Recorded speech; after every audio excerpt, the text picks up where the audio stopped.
Good morning or afternoon, whatever time of day it is that you are watching this. I am wanting to start today with an essential oils essential toolkit. So today I have some oils that I think are helpful for any household for many different things, and are a good jumping off point if you're just getting into oils, or if you're wanting to get a little bit more in depth. They're really helpful tools. So I'm just gonna jump right in. And again, just a disclaimer: I'm not a doctor. I don't recommend these things in replace of medical care, and always consult your physician, especially if you are pregnant or nursing, making sure that these are safe and helpful and beneficial for you. As well as if you have children under the age of 2, making sure that it's safe to have be in use around them. That being said, I am going to start with the number one that almost everyone starts with, which is lavender. I love lavender. Lavender is wonderful. It is used so much for relaxation and in the massage world, which if you haven't seen my other videos, then you may or may not know, but I'm a massage therapist for the past 18 years, 17, 18 years.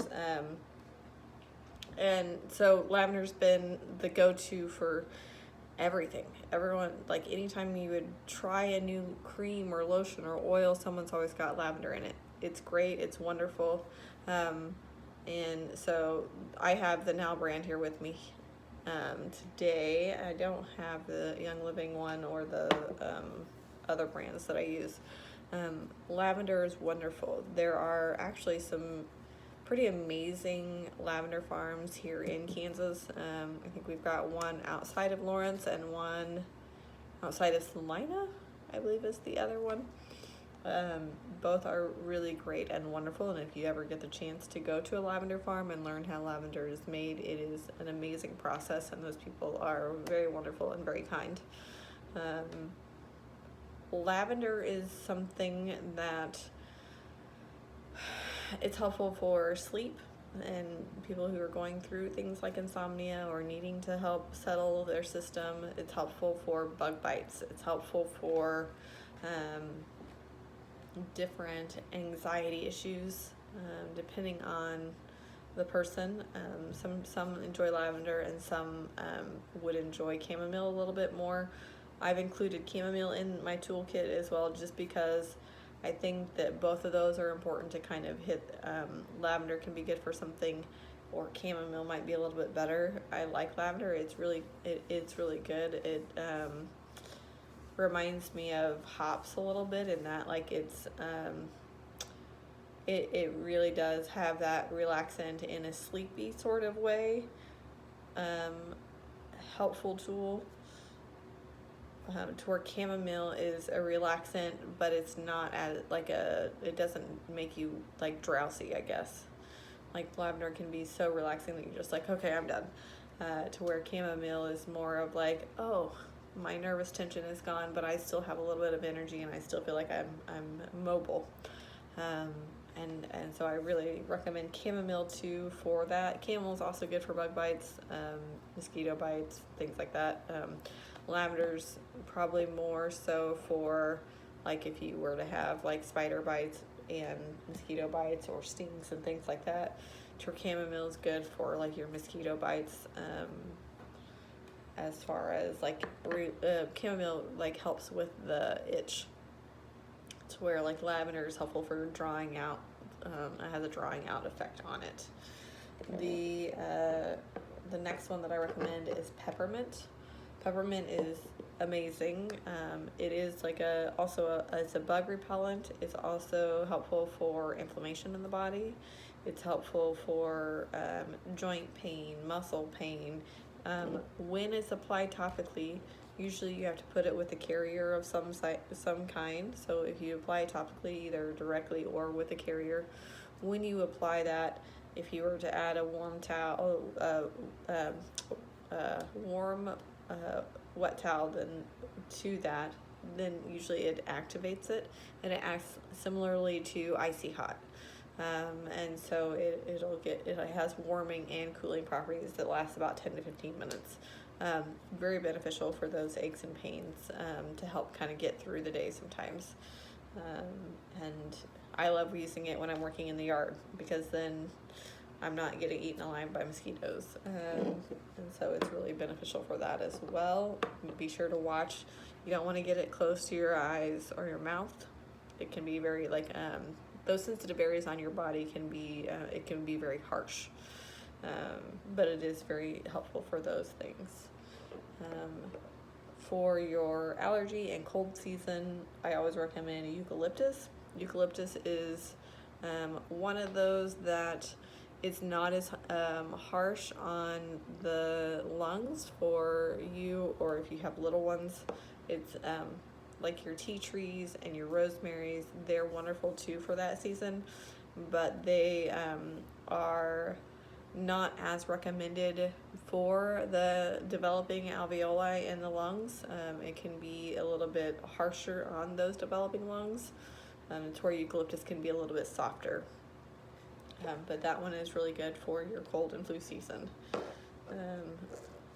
And then my number one favorite for allergies, cold, flu, sinus congestion, headaches. It's good for headaches. Rosemary.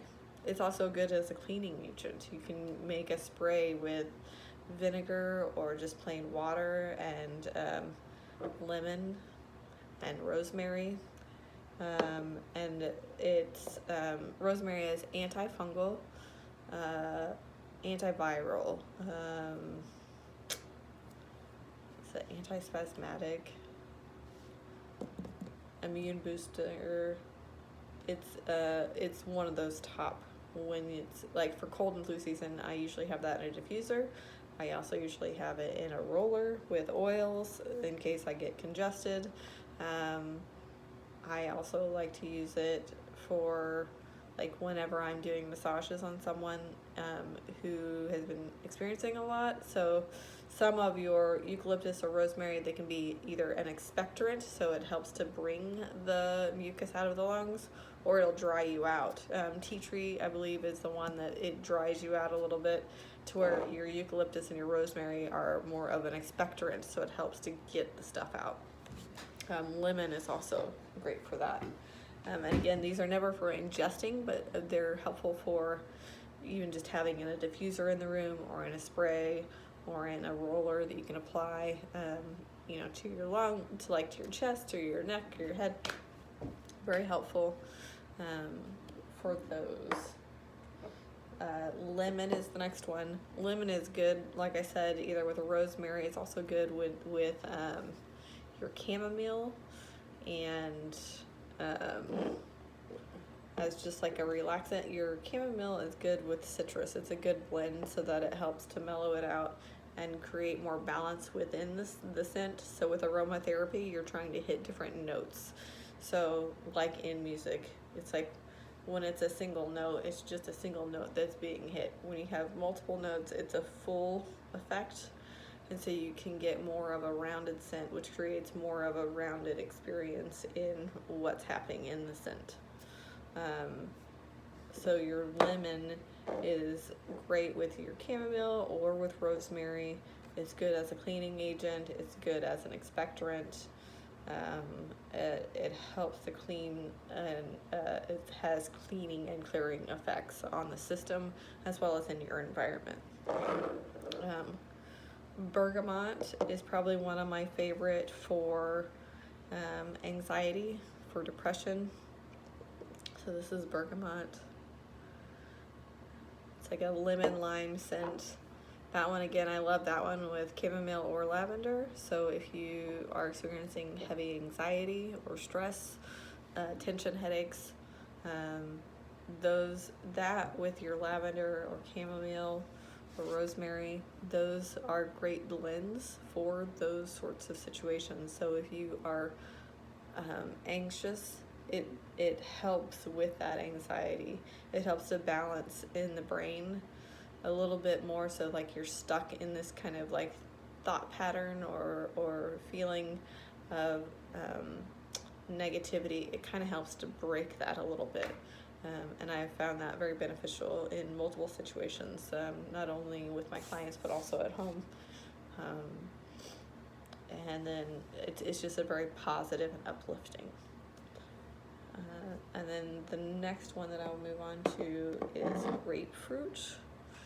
So grapefruit is one of those oils that it's very uplifting. It's very cheerful.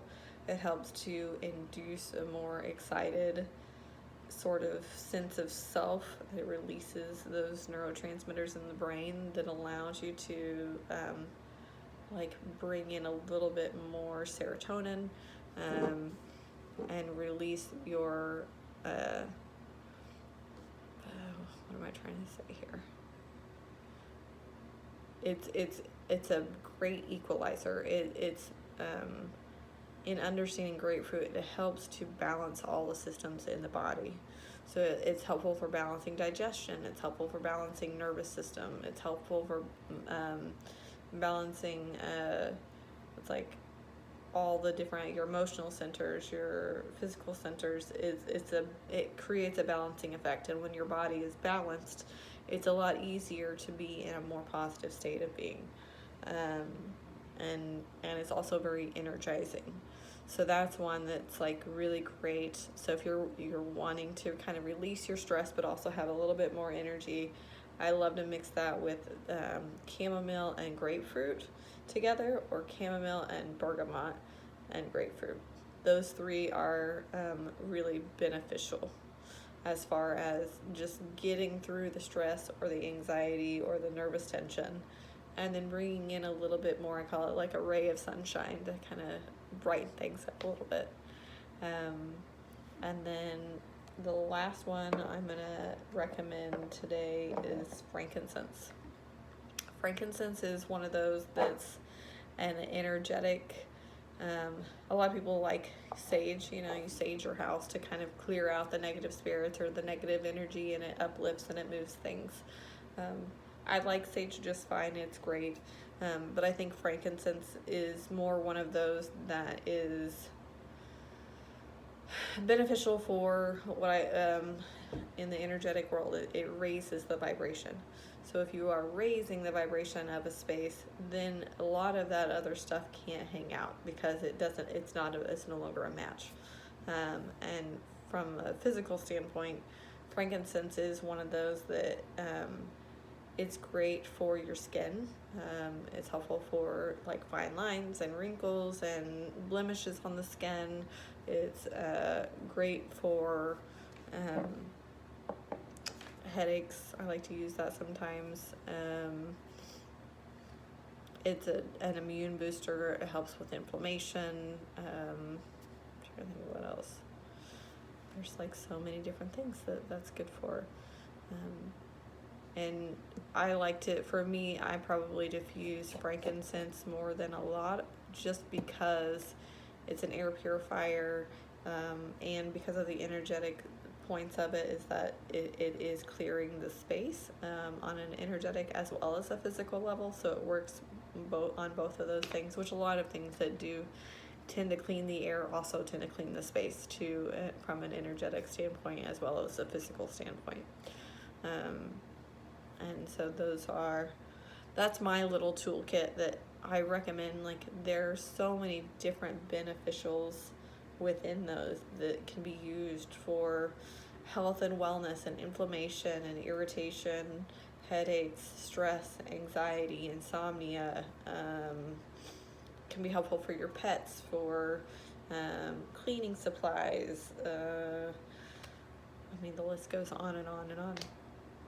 But that's ones that for me I do. They're easy to find. They're regularly available. I know that frankincense is one of those that we kind of are. You have to be careful because sometimes these things that are not as readily available, like frankincense, are being over-farmed. So frankincense, Palo Santo, and those sorts of things, they're being over-farmed. And so if you do use them sparingly and conscientiously, because we are overly harvesting these sorts of things for mass production. So I have a lot of gratitude for these wonderful tools, and just being conscious of when you use it, so that way those that aren't always regularly available, just having that appreciation that it is available and that we can use that. But I don't know that I have a whole lot else. I've got another one sitting beside me here, but that I can talk about, Ylang Ylang, which is really helpful and positive too. That's a mood booster. It's a brain balancer, so it balances the left and right hemispheres of the brain, which from an energetic standpoint, your left is your feminine and your right is your masculine. So when those are in balance, your ability to move forward and to do things is balanced with the allowing yourself to take time, and so it comes in, it balances those sort of aspects within the self, and it's very energizing, mood stabilizing, those sorts of things, and that one I do enjoy as well. And in my wonderful tool books, those are ones that are also recommended. Usually in almost every book, there's like a toolkit of what are the top 3 or top 10 or top 8. I think I hit a good majority of those and then added in a few of mine. Like Bergamot's probably one of my top favorites, just because of its properties as far as mood and the energy level in just balancing different things within the body. Let's see, but the rest of these, chamomile and lavender, peppermint, eucalyptus, rosemary, lemon, frankincense, those are on almost every top 10 list that you'll see of essential oils, and there's a reason. Those are your ones that are across the board the easiest to kind of work with, to see what works, what doesn't work. Also, when you're working with oils, a lot of times you'll be drawn towards, or one will smell way better than the other one. Your body knows what you need, and so if one, for some reason you're like, that smells so amazing, your body's probably trying to tell you, this is something that maybe I need to work with. And that may change, 6 months or a year later, when your body no longer needs to have that around. I know that for me, one of the ones that I loved towards the end of my pregnancy and then after pregnancy was clary sage, and I'm not a big clary sage fan. It's great, it's wonderful, it's a wonderful oil, but it's not a scent that I'm automatically drawn to.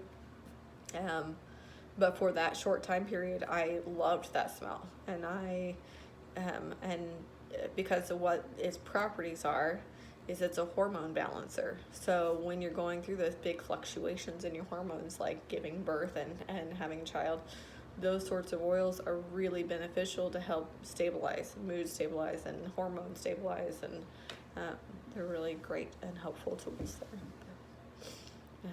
Just wanted to share that little experience, as far as sometimes you will be more drawn to something, and there's usually a reason for that. And you can usually find research, like do a little research and say, well, maybe I was attracted to rosemary today. So why was I so attracted to that? And you look up what the properties are, the benefits of it, and likely you'll find something on there that is resonating with you, as far as like what you might be able to use it for. So